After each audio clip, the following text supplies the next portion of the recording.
empecé a tejer, aprendí y empecé a tejer en el 2002, que ella fue la que sabía todo eso, el proceso de los sombreros y que cómo se preparaba el material que ella había aprendido.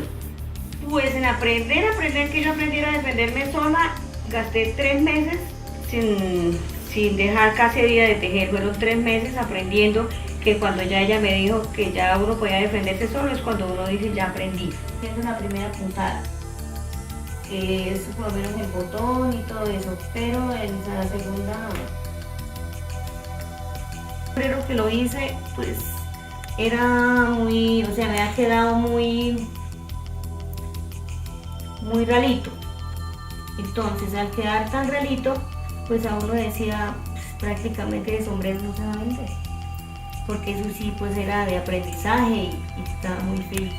Y no, pues se dio la oportunidad que llegó una señora a hablar con la abuela y entonces ella le contó que ella estaba empezando y que yo no sé qué. Entonces la señora me dijo, véndame ese sombrero, pero yo le decía, ese sombrero está tan feo. Pero dijo, no, esta es la puerta de salida de sus sombreros. Y de ahí en adelante ya no necesito más ayuda de la señora Elena. Pues ayuda sí, porque esto es un oficio que uno nunca lo termina de aprender en sí totalmente. Uno cada vez tiene que tener mucho ingenio, por lo menos porque yo con ella no aprendí como aprendía uno a que se perdía, podía arreglar el tejido y salirse. La única solución que le daba a ella a uno era que tenía que desbaratar todo. Antes a la señora Elena, ¿usted tiene algún conocimiento de quién le enseñó a la señora Elena? A la señora Elena le enseñó la mamá, porque la mamá de ella aprendió en una época que cuando la gente empezó a vender los sombreros, que eso fue que ella decía que eso fue antes del 49, lo que era, ella hablaba mucho de la guerra del 49. Antes de eso había venido habían traído un grupo de mujeres y hombres para que le enseñaran a las señoras de Barichara. En esas aprendió la mamá de la señora Elena y ella le enseñó a ella a tejer sombreros.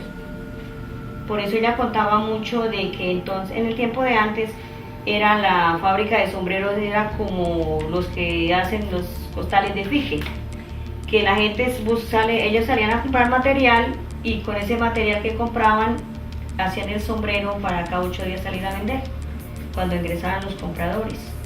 Y la fabricación de sombreros a la señora Elena le dio para vivir, ese era su medio de trabajo, de sostenimiento.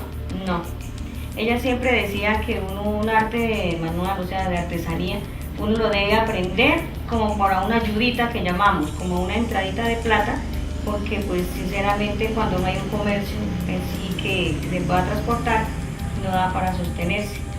¿Y usted tiene algún conocimiento de cuántas personas más o menos ella enseñó? ¿Hubo gente que aparte de usted quedó con la enseñanza o solamente usted?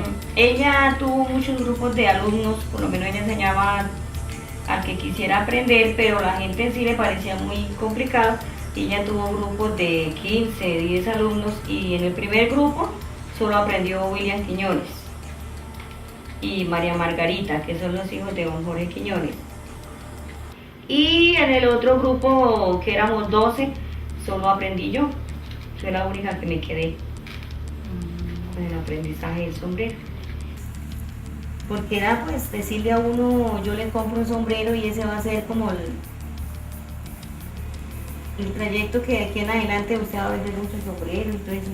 Yo feliz porque en ese entonces, imagínate, le dan a uno 5.000 pesos por un sombrero. Ya sabía yo mi vuelta de tejido, entonces la abuelita, ella hacía las copas del sombrero y yo hacía el ala. Había veces que enviábamos entre las dos, hacíamos 6 sombreros y los enviábamos entre las dos a Bucaramanga.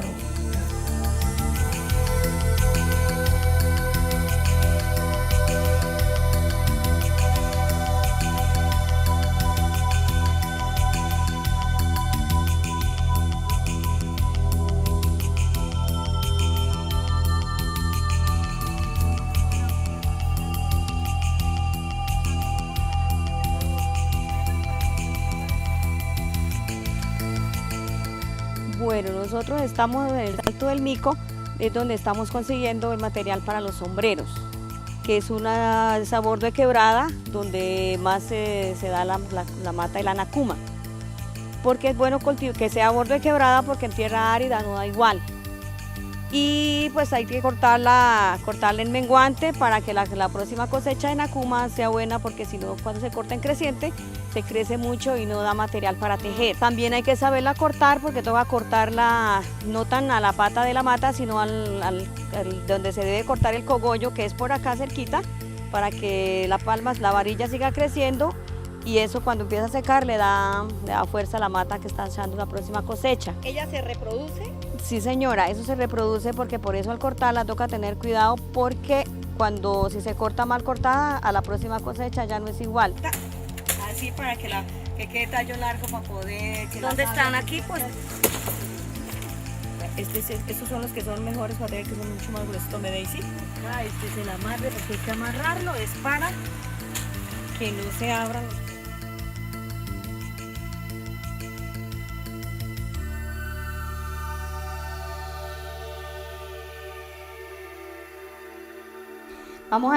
Estamos empezando el proceso de la pelada de la nacuma para poner a cocinar.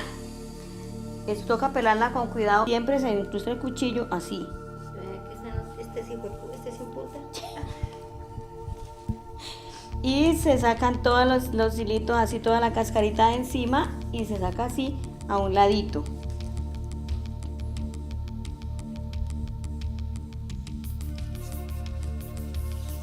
Con el hilo hacia afuera para no cortarse, que no se corta el material. Y después la pela uno y la coloca así ya peladita, cuando ya tienen la cantidad suficiente, que ya son los 20 o los que vaya a cocinar. Entonces se le echa la sal, se le echan 2 cucharadas de sal y 3 limones grandecitos, si son pequeños 4. Es pegarla después de cocinada. Sí. Y así es cuando ya queda listo para colocar a cocinar. Ya está. Pero listo, hay que aporrearlo primero, ¿no? No, eso es después de después de cocinado. cocido. Sí, después de cocinado. Ahora acá, como ya vieron el proceso de pelar, conseguir el material y pelarlo, ahora vamos a continuar con la cocción de la nacuma. Que eso se acomoda así en manojitos de 5 o 4 como quieran.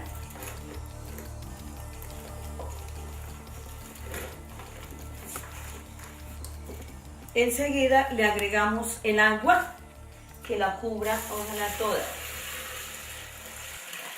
Le agregamos el agua,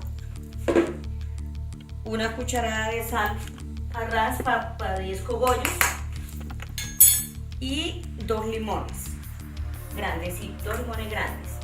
Acá la llevamos a la estufa con la tapa y encima le colocamos una piedrita para que cuando ella hierva no se rebose. Si la cocinamos en estufa de leña es preferible dejarla 1h30, pero cuando la cocinamos con gas solo 45 minutos, porque si no sale muy caro el proceso del material, que siempre en 45 minutos es más que suficiente, pero 1h30 ya de gas es mucho. Después de terminada la cocción de la nacuma, sigue el proceso de escurrir.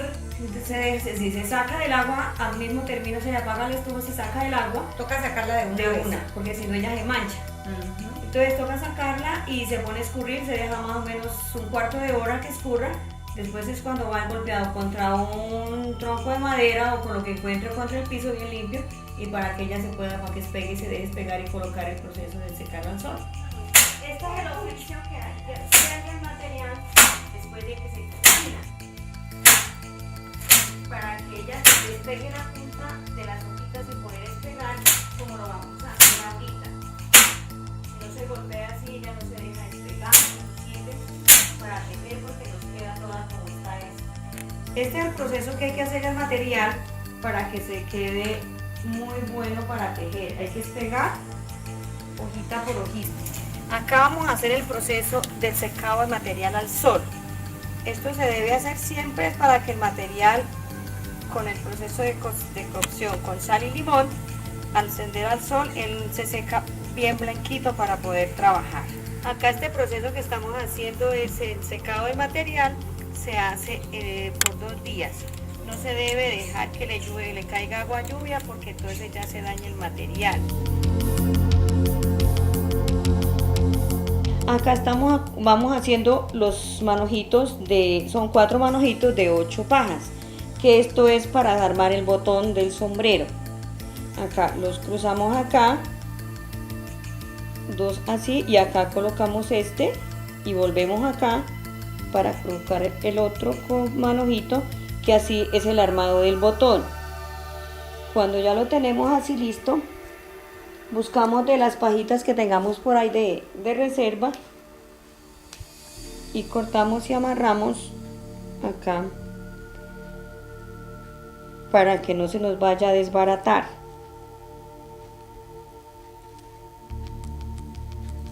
Acá amarramos el otro. Acá amarramos el otro y dejamos uno solo para poder empezar. Acá yo creo que aquí vamos a empezar el botoncito. Pero ¿cómo quedo yo acá? Así. Esta base en la cual usted inicia el empiezo del sombrero tiene que ser de madera. Sí, señora. Esa es la horma de madera que utilizamos siempre para el trabajo del sombrero, porque hay diferentes hormas que son de horma redonda, horma redonda que es para sombrero de mujer, y la horma ovalada que es para sombrero de hombre. Este que estoy haciendo acá es para el sombrero de hombre. Bueno, acá armamos el botón, vamos cambiando, tejiendo cada moñito y vamos cambiando hasta terminar el armado del botón.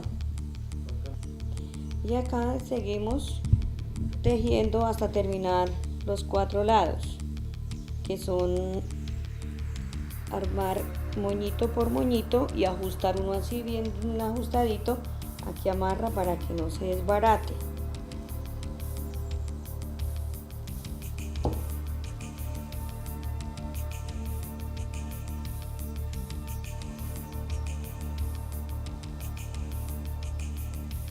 Este es el inicio, prácticamente es la primera vuelta a empezar ya al proceso del sombrero. No, La base del tejido. Esta no es la primera vuelta. Esto que estoy haciendo acá es el botón del sombrero, es el inicio del sombrero, que es el botón. Porque cuando acá salimos de hacer el botón, y después sí empezamos con la primera vuelta. Después la vuelta de repisar el botón, y ahí empezamos con un crecido doblado. Cada manojo tiene 8 pajitas. Sí, señora, tiene 8 pajitas, porque si se coloca en unas 8 y en otra número diferente, no se puede armar el botón. Debe ser exactamente la cantidad. Sí, señora. De manojos iguales. Igualitos.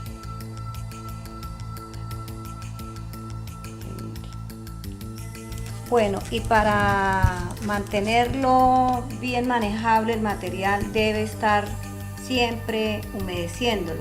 Sí, señora, siempre toca estarle agregando agua para que sea más manejable, porque si está bien húmedo es mucho más fácil trabajarlo. Pues esto del atomizador para agregarle el agua lo inventamos, como me han dicho nosotros, porque siempre la gente de antes, lo de los sombreros, manejaba una tacita para estarlo mojando con la mano, rociándolo siempre con la mano para que no se reseque tanto el material. Y en épocas de antigua, cuando la gente trabajaba los sombreros, en lo que he podido investigar, que la gente tejía más en la noche y en la madrugada por la humedad de la noche y la humedad de la mañana, para que el material fuera mucho más fácil de manejar.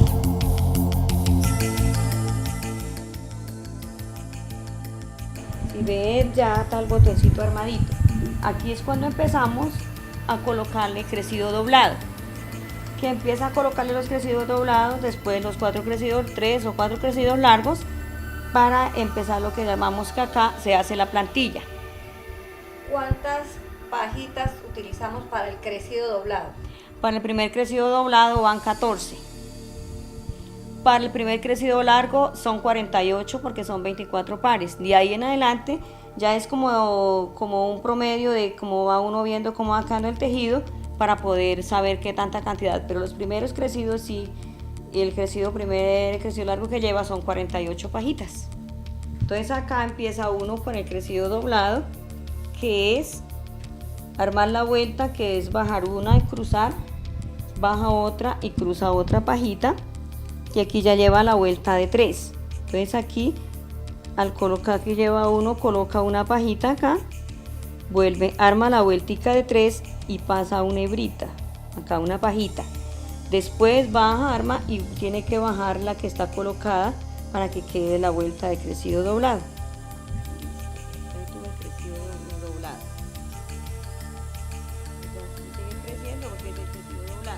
Bueno, acá estamos empezando el crecido largo, que se arma la vuelta lo mismo, arma de 3, la vuelta de 3, y acá empezamos a colocar el crecido largo, que es cruzando una así cruzadita, se recoge acá y se pasa acá. Acá baja, sube esta y arma la vuelta. Así ya llevamos el primer parecito. Que esto es cuando se colocan el crecido que lleva las 24 pajas. Parecitos. Entonces aquí seguimos armando, donde empezamos la vuelta debemos terminar. La posición de las manos es muy importante, ¿no? Los dedos. Sí, eso es otra cosa que todo buen tejedor debe aprender a manejar mucho las manos. Acá solo son los 2 deditos acá, aquí baja y sube y cruza una, aquí baja y cruza la otra, pero esta manita es solo para recibir acá. Entonces aquí esta es la de armar la vuelta y esta es la de pasar, esta es la que recibe, baja a los deditos, vuelve y baja esta y cruza acá. Ya estamos repisando crecido. ¿Eso se llama repisar? Se llama repisar, es un crecido, se coloca un crecido y enseguida se repisa. Aquí ya se colocaron todos los crecidos largos, ahora va a ser tejido normal hasta llenar la copa.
Aquí vamos a calzar el sombrero, que aquí ya está lavado y está peluqueado. Ya he cortado todas las pajas del orillo.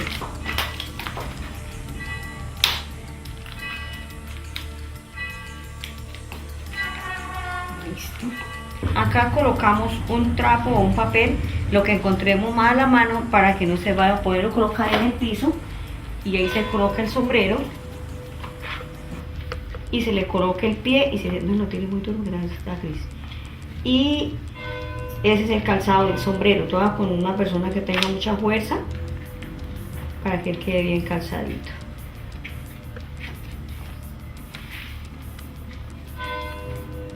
Entonces acá, después de que se corta la paja que es sobrante, se lo corta de 2 centímetros de larga para que al calzar no se desbarate el remate. Cuando ya se lava y se calza, como lo estaba haciendo Sol Ángel ahorita, entonces lo pasamos a una mesa planita y esta es la única herramienta con la que yo aprendí a tallar un sombrero. Esto se talla es para emparejar las que quedan dobladitas o para que quede bien talladito. Esto es lo que llamamos tallar el sombrero. Y eso se le hace al remate para poder emparejar.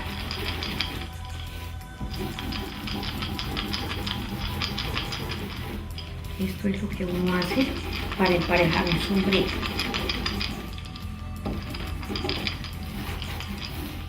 También con el mayor cuidado, con mucho pulso, porque no se puede cortar. Si se le da muy duro para que no se corte ni se dañe ninguna de las pajitas.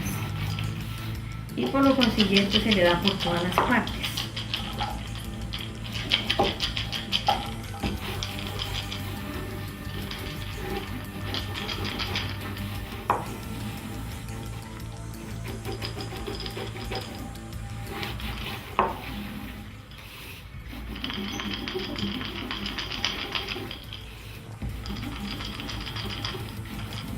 Y así es cuando ya se coloca al sol 2 días en la horma, se deja hormado para que aquí no se deforme la horma, y así ya es cuando ya queda listo de entregar un sombrero, ya queda terminado totalmente.